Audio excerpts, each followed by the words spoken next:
17 বছর বয়সে তার বিয়ে হয়েছিল। আজ তার একটা পুত্র সন্তানও আছে। অথচ এত অল্প বয়সেই তাকে সহ্য করতে হয়েছে অবর্ণনীয় মানসিক ও শারীরিক নির্যাতন। শ্বশুর, শাশুড়ি ও স্বামী, যাদের কাছে সে ভালোবাসা ও নিরাপত্তা আশা করেছিল, তারাই দিনের পর দিন তাকে কষ্ট দিয়ে চলেছে। তবু মেয়েটি মুখ বুজে সব সহ্য করে গেছে, কাউকে কিছু জানায়নি। 17 বছর বয়সে তার বিয়ে হয়েছিল। আজ তার একটি পুত্র সন্তানও আছে।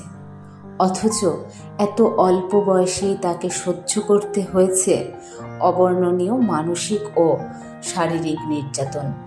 শ্বশুর, শাশুড়ি ও স্বামী, যাদের কাছে সে ভালোবাসা ও নিরাপত্তা আশা করেছিল, তারাই দিনের পর দিন তাকে কষ্ট দিয়ে চলেছে।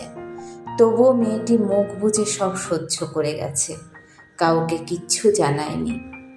প্রতিটি বাবা মায়ের কাছে একটি অনুরোধ: মেয়ের বিয়ে ঠিক করার সময় শুধু ধন সম্পত্তি, বাড়ি গাড়ি, চাকরি এসব দেখে দেবেন না। আগে খোঁজ নিন মানুষগুলো কেমন, কারণ আপনার মেয়েকে সারা জীবন সেই মানুষগুলোর সঙ্গেই থাকতে হবে।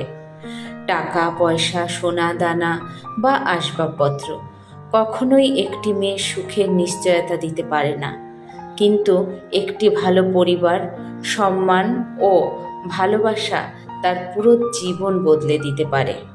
মেয়েদের সম্মান করুন, তাদের নিরাপত্তা দিন। কোনো ধরনের নির্যাতনকে কখনোই স্বাভাবিক বলে মেনে নেবেন না।